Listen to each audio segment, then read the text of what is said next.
आज मी खूप दिवसांनंतर लालपरीमध्ये बसून इस्लामपूरला जाणार होते. लालपरीची वाट बघितली, ती काय आली नाही म्हणून शिवशाहीतून गेले आणि फक्त आणि फक्त ₹25 तिकीट होतं. हे बघून मी शॉक झाली.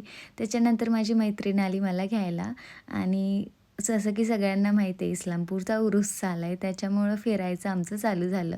तर तिथं खूप काही गोष्टी होत्या. त्याच्यानंतर दर्शन घेतलं आणि नंतर शॉपिंग करायला चालू केली आणि हे जे होतं ना, हे सगळं तांदूळ आणि डाळीने केलं होतं आणि त्याच्यानंतर खूप सुंदर होतं सगळं. असं वाटत होतं की काय घेऊ आणि काय नको. संसाराला लागलोय म्हणून म्हटलं की संसाराच्या पण गोष्टी घेऊया. खूप भूक लागली होती म्हणून आम्ही गेलो फ्राईड मोमोज आणि फ्रेंच फ्राईज खायला.